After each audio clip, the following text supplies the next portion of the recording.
It has never been easier to start an online business. The entry of barrier to the e-commerce world has been lowered quite a bit thanks to platforms like Amazon, Walmart, and Shopify, where with minimum amount of learning, you can theoretically set up your online presence and start selling almost immediately. But despite this, and despite the influx of a lot of new sellers on the e-commerce stores, there are a few things that you need to take care of or that you need to internalize before you start your online store. So here are 5 things that you need to take care of before start your online store. The first is to find your niche and your target market.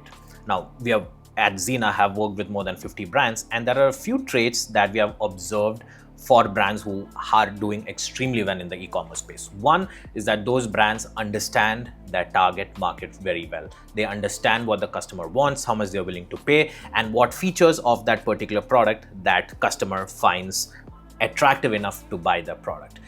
Where in a world where you can sell anything, it is best to sell products in a particular niche or for particular type of customers that is pretty unique. For example, one of our customers, they sell horse harnesses. That it's a very niche product, not a lot of people buy it, but they're doing extremely well. They're growing at a very rapid pace thanks to the fact that one, they're able to manufacture the product in a very cost-effective manner. Second, they understand their consumers pretty well.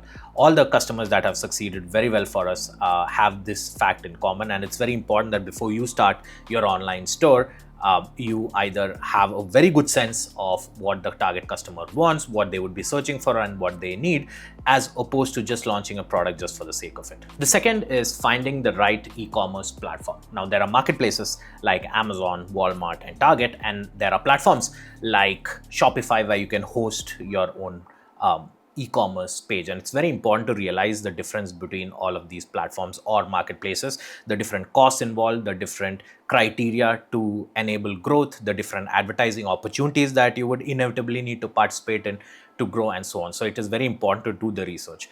Marketplaces like Amazon is great because they have massive traffic, they have massive growth potential, and they have an amazing advertising platform as well.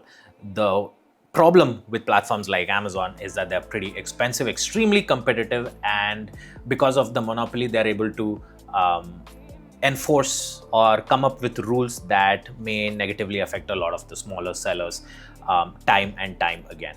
And then you have platforms like Shopify where you have the freedom to design your storefront, you have the freedom to connect to your internal inventory management systems and your POS systems. And so it's very easy in the sense that it is plug and play, but it's also very important to note that to drive traffic in Shopify requires a lot of external activities, including advertisements and SEO as well. So the best possible option for a lot of brands is an omni-channel approach where you are present in all these different channels, including social media, Instagram, TikTok, and so on. Have a Shopify or a WooCommerce presence, have a storefront, and be on platforms like Amazon and Walmart.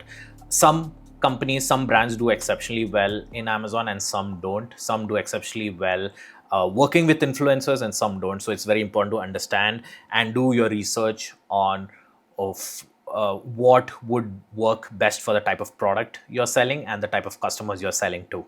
The third point is very important to plan for fulfillment and customer service. Now, you must realize that in the e-commerce world, customers purchase a product without ever touching or feeling or even seeing them.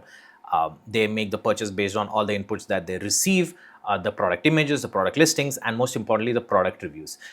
On platforms like Shopify, there is some flexibility in how you can show the reviews, but on platforms like Amazon, they set by their own rules and there is not much you can do to actively manipulate the different reviews that are shown on this platform. So a lot of these reviews does depend on the customer service, the refund policies, and all these other aspects of customer service that comes into the picture. For example, thanks to Amazon and 2-day delivery, people expect their products to arrive well within a week. People expect their shipping to be free largely, and they are unwilling to wait or pay extra for shipping in a lot of situations.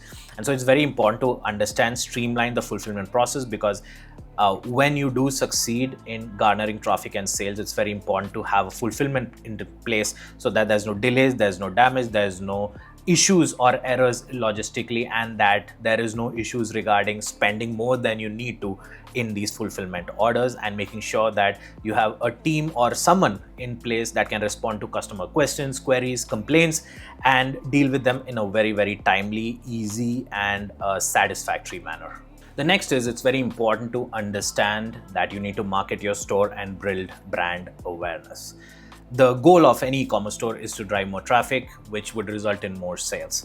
Now, driving traffic is not an easy task, especially for early stage brands, where you will have to participate in online ads, influencer programs, and do stuff that typically would cost you money. Now, this is where the concept of CAC, or cost of acquiring customers, come into the picture, where in the initial phases, you would typically have to pay more to acquire every customer. And the goal is that as time progresses, as you gain credibility, traction, and online ranking, you would start spending less and less amount to acquire each customer as we go. And so it's very important to understand the fact that running these ads or investing in SEO is a part of brand building and branding brand store. In platforms like Amazon, where every product has a BS or a best-selling rank, the way in which your products are displayed is purely dependent on Amazon's algorithm, which in turn is dependent on your product sales history, your customer reviews, the conversion rate, click-through rate, and all these other metrics, which is pretty important. So in the initial phases, especially when you're launching a new product or new brand, it's very important to mobilize your community, ask support from your friends and family to get that early push, to get those early reviews in, so that your product may succeed. I strongly believe that e-commerce management is a process of lifelong learning. And so if you do plan to launch your e-commerce store, it's very important to internalize the fact that as e-commerce evolves, as your store evolves, as your brand evolves, there are newer concepts that come evolving. There are these hundreds of different KPIs and metrics that you need to be aware of, and then you need to internalize and use them as levers for growth. And so in the world of e-commerce, it is always a journey of learning. There are new advertising methodologies, there are new strategies, there are new concepts that come up every so often from all these different platforms.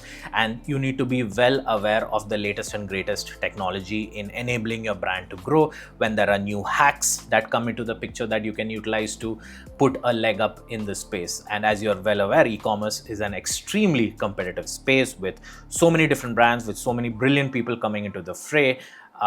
Before launching your e-commerce store, it is very important that you are mentally prepared for the fact that you're stepping in a journey of lifelong learning.